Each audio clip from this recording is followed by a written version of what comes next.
What's up everyone, my name is Mike, and welcome to another GameCast Rewind. Today I'll be taking a look at Gauntlet Dark Legacy for Xbox. Enjoy. In an ancient time, the evil mage Garm, using the power of the runestones, released a great evil upon the land. This demon, Scorn, broke free of Garm's control. Just so everyone knows, I am the only one here who enjoys the Gauntlet series. As you may or may not be aware, the Gauntlet games are really designed for cooperative play, but Jeremy absolutely despises the series, so I always end up playing by myself. Now, I got him to play the Rampage games with me after a discussion that included a lot of immature name-calling, but this is one series he absolutely hates, so I couldn't convince him to play. I'll admit the series is repetitive, lacks depth, and the gameplay in each entry is basically the same with a different coat of paint. But there's just something about these games that I find addictive. Developed and published by Midway Games, Gauntlet Dark Legacy was released for the PlayStation 2 in May 2001, GameCube in March 2002, and Xbox in April of that same year, and for this review I played the Xbox version. Gauntlet Dark Legacy is often considered one of, if not the best game in the series, and it's actually an expansion of Gauntlet Legends, which released in arcades in 1998 and was then ported to the 64, PlayStation, and Dreamcast.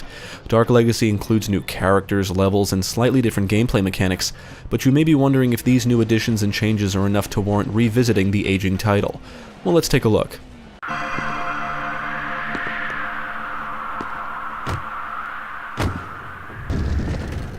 Dark Legacy includes 3 difficulty modes, and before you jump into the gameplay, you must first choose your character. The 4 iconic characters the series is known for make a return: the Warrior, Valkyrie, Wizard, and Archer. The game also includes newcomers: the Dwarf, Knight, Sorceress, and Jester. Furthermore, each character possesses a Beast Within, which is an alternate character form, and these can be unlocked by completing the treasure rooms scattered throughout the levels. All of the treasure rooms require you to collect all of the treasure within a time limit. Some characters can also be unlocked via cheats. Gauntlet Dark Legacy supports up to 4 players, but the game can be enjoyed solo. Your character's stats and progression are saved, and you can switch between characters at any time. Characters gain experience by slaying monsters, and after earning enough experience, they level up. Each time they level up, points are automatically applied into 4 different attributes: magic, strength, speed, and armor. The starting values for each attribute are different for each character, but they can all be maxed out over time, and as far as I know, every character basically plays the same.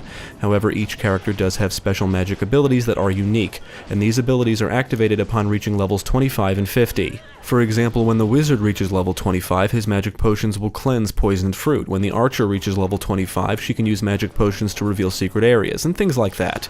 You can technically consider every character a ranged character, since all attacks are projectile-based, unless you're in melee distance, in which case your character will automatically punch or kick. But it's always best to engage enemies from a distance. After your character reaches specific levels, they will receive a new title or rank, and their appearance will slightly change, but you won't be able to customize them outside of choosing their outfit color when selecting them. You can jog, strafe, block, and charge, which drains your turbo meter. You can also block as you charge. As opposed to Gauntlet Legends, you now have more options when it comes to attacking enemies. You can perform a basic attack, slow attack, which I think does slightly more damage, and you can also perform special attacks which drain your turbo meter. Apparently, if playing with others, you can perform a special combo attack, but since I played through the entire game solo, I did not get a chance to try this. The game also employs this auto-aim mechanic where you'll always attack the nearest enemy without requiring you to aim manually. This can be toggled off if you so desire. The auto-aim works well most of the time unless you're at a different elevation than the enemies you're trying to attack, in which case it seems to work sporadically. You can also perform magic attacks, but in order to do so, you need to have potions equipped. The gameplay is viewed from the isometric perspective, and you have no real control over the camera, which just sucks. The camera isn't exactly the best, and you can't really see that far ahead of you. Objects in the environment can obstruct your view, and you'll frequently be attacked by enemies launching projectiles from off-screen, which becomes annoying. You start the game in the tower, which is the hub world. From here you can access the realms and even talk to Summoner, who will provide you hints. Each realm contains multiple levels and a boss battle, and defeating the bosses rewards you with shards. Collecting all 8 shards grants you access to the Desecrated Temple. All realms minus the starting one need to be unlocked, and to unlock realms you must collect crystals. All of the levels include a multitude of different colored crystals, and collecting a specific amount of each unlocks different realms. However, you'll also need to unlock different parts of the tower to access the different realms. The west West Wing, East Wing, and Underworld can all be unlocked by collecting the golden icons, also found throughout the levels. The icons include fangs, feathers, and claws, and these can be found in hidden areas or are dropped by specific enemies like dragons. You'll also need to collect the numerous runestones, which are hidden in specific levels. You will need these to actually complete the game. The other collectible items are the legendary weapons. These are not actually required, but they do make boss battles slightly easier. Each boss is weak to a specific legendary weapon, and it's best to battle bosses only after you've acquired the weapons. I would recommend skipping a boss until you acquire the weapon, most of which are found in different realms. Throughout the levels are hint scrolls that provide you hints on how to locate collectibles, treasures, or health items, and as long as you take your time and look around, you should be able to find everything. Throughout the levels are barrels, chests, and items. To unlock chests and doors, you must have keys. Some levels include multiple paths to a destination, so it's very possible to use up all of your keys if you don't pay attention and explore different routes. Whenever you take damage, you lose health, and to restore health, you must eat food. Meats provide you with the most health. Sometimes you'll come across poison, which, if eaten, harms you, and good food can actually become poisoned if exposed to the toxic gas after a poisonous barrel explodes. Items and food can also be destroyed if in the blast radius of an explosive barrel, so you always need to pay attention. However, you can utilize these barrels to harm enemies. Now, chests and barrels can contain treasure, items, potions, worthless junk, and even traps like bombs and even the death enemy. Some items are actually offensive or defensive power-ups that will last for a limited time upon activation. You can acquire a super shot or hammer, both of which do massive damage, different weapon power-ups, different types of armor, invulnerability, levitation, a phoenix familiar, and other stuff like that. Any acquired power-ups are stored in your inventory, and you can cycle between them and activate or deactivate them at any time during gameplay. I think the most useful item is the X-ray glasses. You can use these to see what's in chests before opening them, which can save you the hassle of wasting keys. It's very important to collect treasure because after completing a level, you're brought to a shop where you can buy items including food, keys, and you can even buy more points to apply to your character's attributes. Luckily, you can revisit any already unlocked levels, including boss levels, so you can always revisit them to obtain collectibles, items, and treasure. Defeating a boss normally rewards you with a crazy amount of treasure, so farming bosses is the best way to accumulate a lot of treasure quickly. Gauntlet Dark Legacy is a very straightforward game. You enter a level through a portal and exit it the same way, albeit through the level's exit portal. The levels seem to increase in size the further you progress, and some can be quite intricate, even actual labyrinths, with multiple branching paths and secret areas, making it very easy to miss something on your first run through it. Some walls and objects can be broken, revealing a secret which may be required in order to access specific areas. You'll be pulling switches, pressing buttons, riding elevators, using teleporters, and even solving simplistic puzzles like switch or button puzzles, usually to reveal something. Some puzzles may require multiple players, like having one player step on a button to reveal a platform so the others can proceed. If playing solo, you normally have to take an alternate route in these scenarios. Collectibles like the runestones and legendary weapons normally require you to discover secrets or pull a series of switches. Some levels include points of no return, as in you reach a point where if you proceed forward you cannot backtrack to previous locations, forcing you to start the level over if you missed something. If you miss something important like a runestone or legendary weapon, you can hear Scorn laughing at you as you exit the level.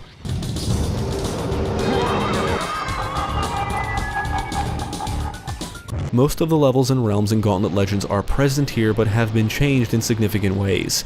Enemies and items are in different spots, and the levels are laid out much differently.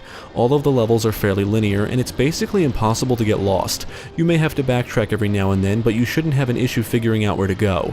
You will have to watch out for environmental hazards like spikes, fire, blades, carts, and other things that just become a nuisance. The levels are usually littered with numerous hazards, and they're not really hard to avoid if you take your time, but because the camera isn't always positioned in the best possible spot, it's very easy to take damage from a hazard because you simply didn't see it coming.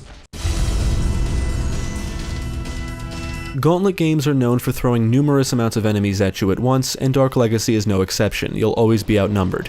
Every level has multiple monster generators. The generators will continuously spawn monsters until they are destroyed, and it seems that they will spawn monsters faster in the later levels. Monster generators should always be your priority, and if you do get overrun, it would be wise to use your special attack or magic attack if you can spare a potion to eliminate all enemies and generators nearby. Most enemies that spawn from the generators come charging at you and utilize melee attacks, and others will shoot at you with ranged weapons or magic attacks. Some enemies are already placed in specific spots within the level, like the ones that are strapped with or carry poisonous or explosive barrels, and others that throw bombs. The tougher enemy types are always encountered in specific areas, and in most cases are basically an indication that something important is nearby.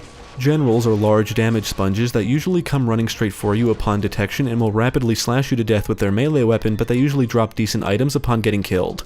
Golems are basically the same as generals, except they move slower.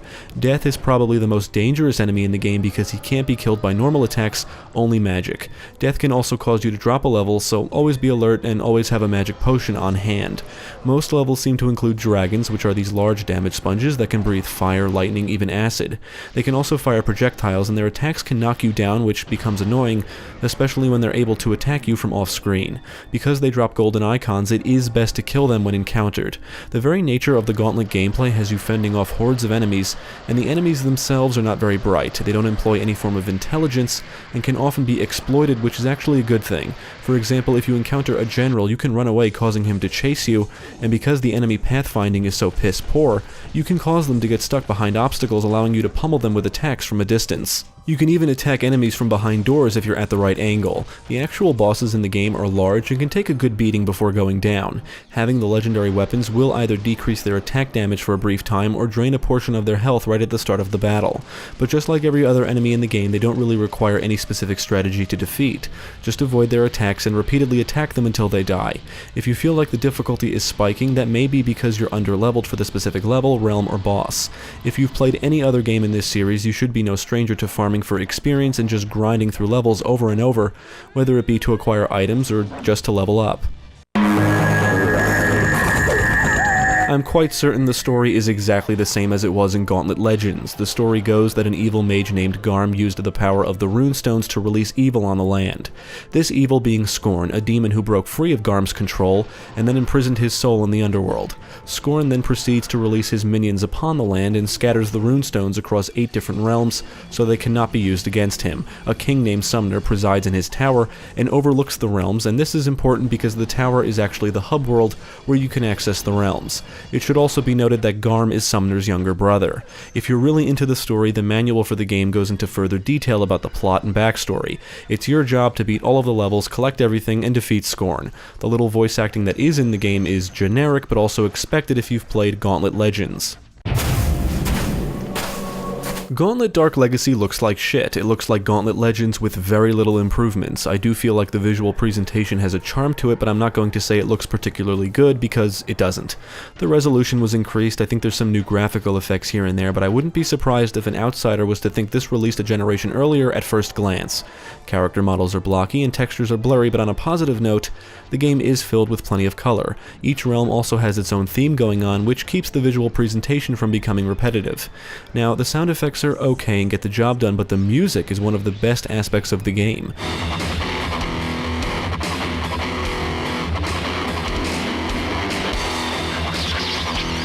Dark Legacy continues the series' tradition of excellent music. The soundtrack is full of orchestral fantasy-sounding songs, even some rock and metal tunes, all of which are catchy and memorable.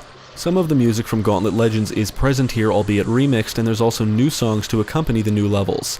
On the performance side, Dark Legacy performs rather well on the Xbox. The gameplay speed is faster than that of Legends, which is nice, and even when there's a lot of shit happening on screen, the frame rate remains consistent. I did notice it drop once, but only in the hub world. Outside of frequent clipping, I can't say I experienced any significant bugs or issues. I did have a lot of fun with Gauntlet Dark Legacy, but I'll be the first to admit the gameplay is repetitive as fuck. You go through a level, kill all of the monsters, collect items, rinse and repeat.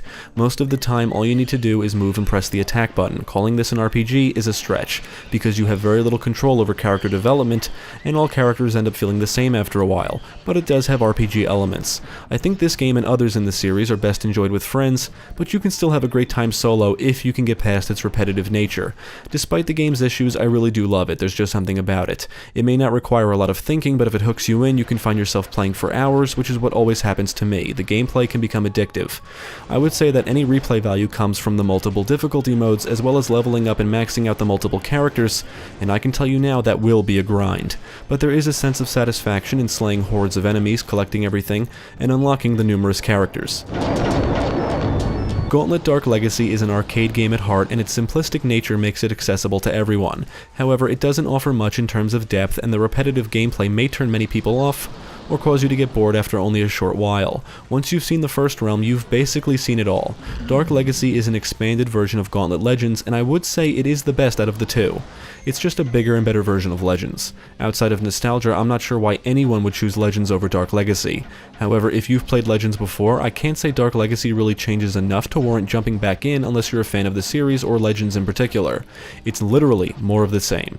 If you don't like Legends, then you should probably avoid this. If you've never played either game before and are interested, I would suggest jumping straight into this one. I would recommend Gauntlet Dark Legacy to fans of the series and hack-and-slash games, and as of this review, I would say it's the best game in the series. It's a repetitive but addictive game if you can get into it, it's best enjoyed with friends, and it's easy to pick up and play. But most importantly, it can be a lot of fun. It's just not going to appeal to everyone. Thanks for tuning in, I hope this video proved helpful. Stick with GameCast for more quality content including the latest gaming news, podcasts, let's plays, and even more reviews. Be sure to check out my channel, Gaming Pastime, for new game reviews released every week. My name is Mike, and I thank you for watching.